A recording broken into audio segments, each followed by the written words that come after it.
sur ma chaîne Inspiration Enchantée. Je vais procéder aux guidances signe par signe pour le mois de septembre, des guidances sentimentales. Mais avant, je voulais vous faire un petit rappel. Vous rappelez que ce sont des guidances générales, ça ne peut pas parler à tout le monde.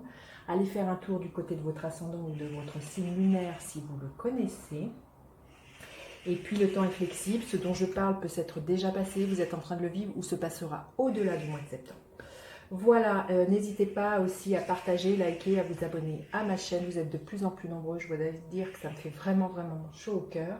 Et puis si vous avez besoin d'une guidance privée, je mettrai en barre d'infos le mail avec lequel vous pouvez me joindre. Alors à tout de suite pour votre signe. Alors les taureaux, qu'en est-il de votre mois de septembre au niveau sentimental, les taureaux? Alors, quelle est la dynamique de votre relation, les taureaux? Quel est le défi ce mois-ci au niveau amoureux? C'est celle-ci. Quelle est la ressource à mobiliser au niveau sentimental pour vous ce mois-ci, les taureaux? Quel est votre futur possible? Ok.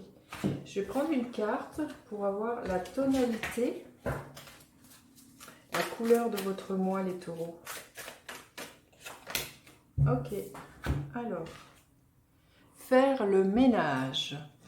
Alors, il se peut que, voilà, vous vous rendiez compte ce mois-ci qu'il y a certaines habitudes qui seraient bon de laisser partir, de dépoussiérer dans les coins, d'aller voir ce qui vous titille, ce qui vous blesse.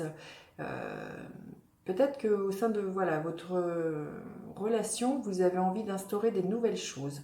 Vous avez envie d'innover et de laisser partir une certaine routine. Et puis, si vous êtes célibataire, j'ai envie de vous dire, vous allez peut-être faire le tri dans vos pensées, sur la façon dont vous pensez l'amour, dont vous pensez une relation. Il y a vraiment l'idée de... Vous voyez, comme tous ces mois de septembre ou ces mois de janvier où on fait une liste, on se donne des nouvelles directions, des nouvelles intentions, là, il y a vraiment quelque chose à faire à ce niveau-là, peut-être au niveau de votre pensée, de savoir qu'est-ce que vous mettez en place, quelle action vous mettez en place pour rencontrer quelqu'un, de faire des choses différentes. Voilà, d'innover, de mettre de la nouveauté. Alors, quelle est la dynamique de votre relation? Le roi d'épée.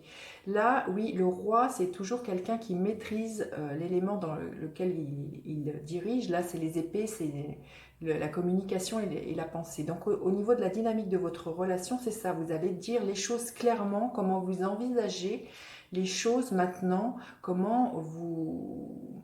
Oui, vous avez envie que cette relation, elle soit. Et ça passe par votre parole, dans une communication qui est claire, assurée, où vous savez précisément ce que vous voulez. Avec beaucoup de discernement, vous avez pris de la hauteur. Il y a vraiment beaucoup de maturité, ce que je ressens. Il y a vraiment quelque chose une forme d'autorité, mais pas une autorité... imposé, mais c'est clair dans votre tête. C'est comme ça que vous voulez les choses, c'est comme ça que vous voulez aller, et c'est dans ce sens-là que vous allez faire le ménage, et ça va être posé très clairement. Et c'est ce qui va être là tout au cœur du mois de septembre. C'est une nouvelle dynamique au niveau de votre relation, de poser vos limites et de vous affirmer dans votre parole. Alors, quel est le défi?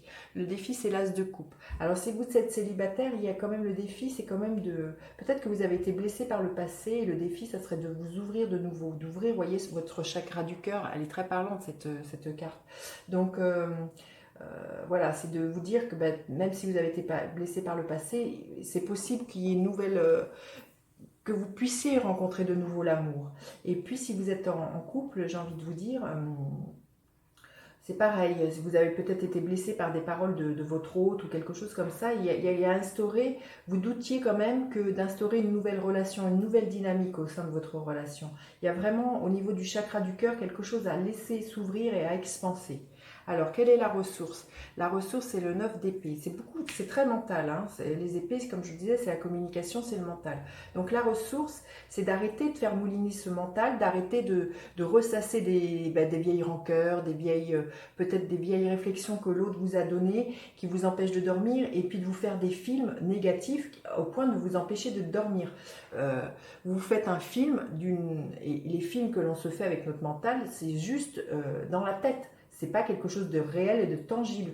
Et la ressource là, c'est d'arrêter de faire taire votre mental, c'est de pas lui donner prise, de le voir en face, votre mental, de repérer quand est-ce qu'il essaye de vous victimiser ou de réactiver votre ego, de réactiver dans le sens négatif, et puis de le faire taire. Donc ça, c'est vraiment un travail que vous avez à faire, c'est de poser ce mental et d'ouvrir ce chakra du cœur. Et alors, quelle est la dynamique possible? Magnifique, c'est la tempérance. Cette carte-là nous parle de guérison. Donc, il y a vraiment, vous voyez, il y a vraiment, si vous avez été blessé par le passé, ça passe par, à un moment donné, de regarder les choses en face, de vous dire qu'à l'heure d'aujourd'hui, vous avez les moyens de dire non à certaines choses, que vous pouvez reprendre le pouvoir et, de votre vie, de vos paroles. Et la tempérance nous parle aussi d'une communication. Il y a quelque chose à équilibrer hein, entre le yin et le yang, entre par exemple l'émotionnel et le mental. Il y a vraiment quelque chose comme ça. Et la tempérance nous parle de guérison. Donc j'ai envie de vous dire, si ces derniers temps au sein de votre couple ça a été tumultueux, la guérison elle est là. Mais il faut faire le ménage. Et ça passe par le fait de dire clairement votre vérité. De poser des paroles claires, bienveillantes. Il y a vraiment l'idée d'être dans la bienveillance, mais de dire les choses. L'autre ne peut pas être dans votre tête, ne peut pas savoir. Donc il y a quelque chose à énoncer très très clairement, de dire qu'est-ce que vous voulez garder dans votre relation, qu'est-ce que vous ne voulez plus. Alors, un message supplémentaire pour les taureaux.